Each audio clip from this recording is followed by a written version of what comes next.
Probate can be expensive, time-consuming, and a real hassle. So what's the biggest mistake people make that sends them right into probate? Making a will? Failing to make a trust? Unfortunately, people make a lot of mistakes. But listen closely, because I'm about to reveal the biggest probate mistake people make, and then tell you how you can avoid it. Here it is. Probably the most common probate mistake is failing to correctly fund a trust. We're talking about a revocable living trust, which is a document that looks something like a will. It states who will handle things at your death, and it lists where your money and property go, just like a will. The main difference is that assets passing under a will go through probate, and assets passing under a trust avoid probate. So where does the mistake come in?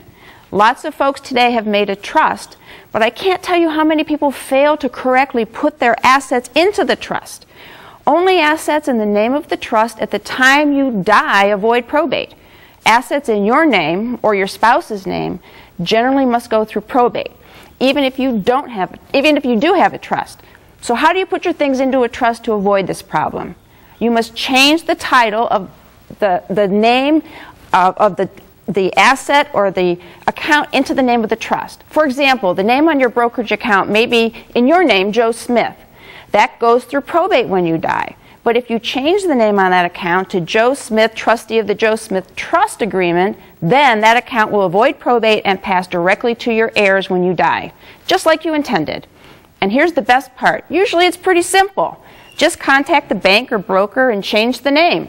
The most difficult item to put in a trust is your home, because you'll have to change the deed to do that. But a lawyer can help you with that for pretty low cost. For most people today, it makes sense to avoid probate, and a trust is a common way to do that. But make sure you fund the trust correctly. Otherwise, you may still put your family through the expense and hassles of probate.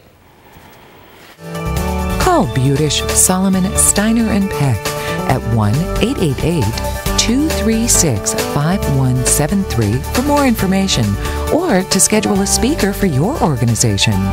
Or log on to www.budishandsolomon.com. Thanks for watching, and be sure to tune in next week, because it's not too early to get a jump start on this year's taxes. We have them ready for you. Then get ready for a serving of sensational sports stories with Dan Coughlin. He's going to dish them out. Plus, how to tell if it's time for in-home help. And was your insurance claim denied? We're going to offer advice. Until next week, please remember to make the most of your golden opportunities.